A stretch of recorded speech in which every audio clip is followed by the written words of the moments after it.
c'est avec beaucoup de larmes et beaucoup de peine que je m'adresse à vous. Je sais l'angoisse, les peines. Quand certains parmi vous ne savent pas comment payer la scolarité de vos enfants. Quand le nombre des enfants ont diminué dans la scolarisation, dans les rapports des Nations Unies. Quand il y a des bonnes dames qui n'arrivent plus à vendre ce qu'ils faisaient dans une journée, dans un mois. Je sais comment c'était au pays. Quand on était encore enfant, on utilisait la lanterne pour aller dans les marchés de soir. Rien de tout ça. Je suis peiné. Je suis dans l'angoisse de savoir que le peuple souffre. Il n'y a pas d'opposition, mais c'est vous, notre espoir, le peuple béninois. Restons unis pour faire tomber l'ennemi qui continue par faire mal à notre pays. Chers compatriotes, chers camarades de lutte, il n'y a pas un Béninois du Nord, il n'y a pas un Béninois du Sud, il n'y a pas un Béninois de l'Est, il n'y a pas un Béninois de l'Ouest, un seul peuple, une seule nation, le Bénin. Je viens vous rassurer devant Dieu d'Abraham, Dieu et les membres de nos ancêtres, Biogera, Kaba, les descendants de Sounon Sero et Simé Djobodia, que le pays sera libéré. Le peuple sera libéré. Je vous le promets. Laissez-nous régler le problème. Nous sommes conscients et convaincus que une pluie de joie va naître une nuit et un matin ou dans une soirée au pays, où les chaînes qui ont barricadé la joie et a mis le peuple en tristesse sera cassée. Et la joie viendra dans les rues, dans les maisons, dans les églises, dans les mosquées, dans les couvents dans notre pays. Et le peuple sera victorieux. Et seul le peuple sera vainqueur.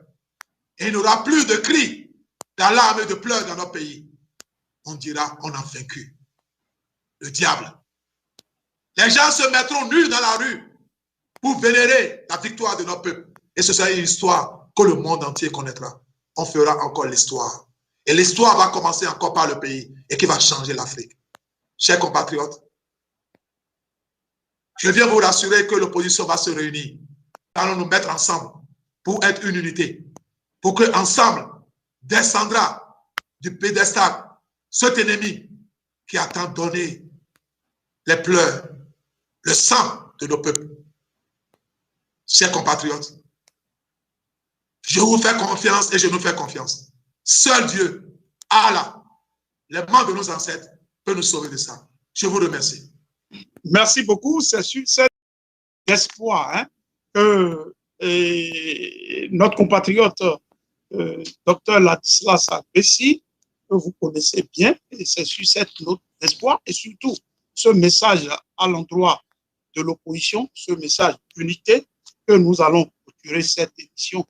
Nous le remercions pour avoir accepté cette invitation et dans le même temps, nous disons, et comme j'ai toujours l'habitude de le faire à la conclusion de toutes mes émissions, et nous pensons que nous avons, et notre mission ici, elle est une mission régalienne, et nous sommes sûrs que le peuple béninois, le président Patrice Talon et son gouvernement, qui sont pratiquement une partie intégrante de l'environnement du concert d'une politique républicaine béninois et nous a écouté et continue d'écouter le cri de cœur de tous ses enfants, de tous ses frères, petits frères, grands frères, enfants, femmes, pour dire que quel que soit le ton, la méthode par laquelle nous lui adressons nos pleurs, nos cris, nos soucis, il faudrait qu'il soit, en tant que président, au-dessus de ça et voir l'essentiel. L'essentiel aujourd'hui, c'est quoi?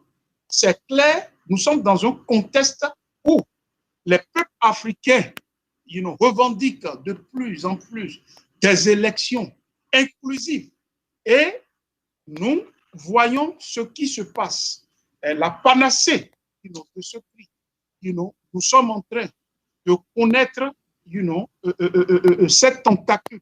Et une de ces tentacules, c'est pratiquement le cas du Mali aujourd'hui, qui est en train de redéfinir, de se renaître. Et aujourd'hui, nous sommes en train de voir là où conduit le président Alassane Ouattara, tout un vaillant peuple ivoirien. Et le fil conducteur de ces mots, de ces problématiques, tourne autour d'élections, si vous voulez, transparentes. Donc, le Bénin n'est pas à l'abri. Et nous avons le réflexe, le souci, l'avantage que d'autres pays sont en train d'expérimenter les mêmes mots. Il faut que nous puissions anticiper le mal. Et nous croyons vraiment à la hauteur du président. Nous savons qu'il est notre président de la République et qu'il a la tête sur les épaules. Voici un président, qu'on le veuille ou pas, très intelligent, mais nous ne savons pas ce qui se passe. En tout cas, nous ne voulons pas savoir, mais ce qui est important aujourd'hui, c'est la République.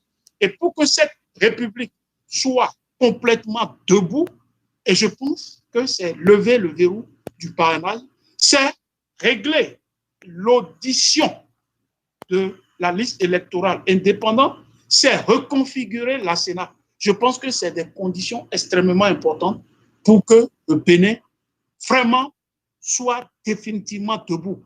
Et je profite de ce plateau pour saluer pratiquement le président Soglo qui, à travers une lettre, a vraiment rappelé alors toute l'opposition, a rappelé la mission de toute l'opposition, la mission de la résistance. Il ne s'agira pas entre nous, opposants, de s'entre-déchirer et de s'entre-choquer. Il n'est pas question, ce n'est pas le moment, le timing n'est pas pour cela. Il faut aller à l'essentiel, comme l'a dit le docteur Ladislas. Il faudrait que nous puissions être en harmonie, en phase, vraiment, pour continuer ce combat. C'est extrêmement important. C'est que nous allons vaincre ce combat. Et ce combat, elle est très simple, c'est le retour aux fondamentaux de la démocratie. C'est le référentiel de la conférence nationale des forces vives de la nation. Alors, nous disons chapeau au président Soglo pour cet appel. Et tous ceux qui, de toutes les façons, se sont égarés de cette ligne de la résistance, de l'opposition, ce n'est pas tard. Ils peuvent rectifier le tir. L'essentiel est que notre combat puisse aboutir. Je pense que c'est ce que nous pouvons retenir de ça.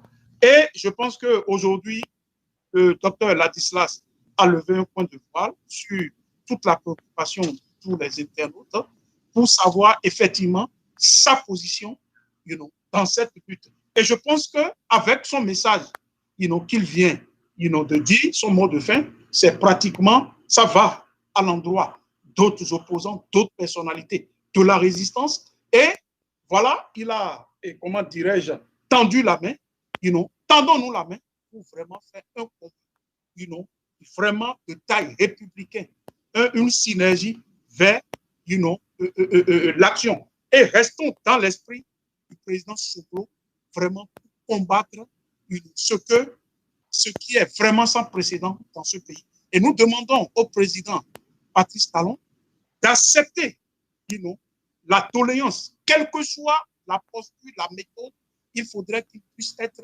au-dessus de tous ces cris, quelle que soit la manière. L'essentiel, c'est le pays. Et voilà ce que nous pouvons dire. C'est la fin de cette émission. Je remercie mon producteur Malik Sall, le Sénégalais, à la touche panafricaine. Mon nom c'est Suleiman Aruna. Et c'est Soul pour mon frère Ladislas Agbessi et pour nombreux d'autres. Nous allons vous retrouver sur ce plateau le jeudi prochain pour recevoir une autre personnalité de la vie politique du Bénin. Ça a été un plaisir, Dr Ladislas. Merci pour votre présence ici. Merci.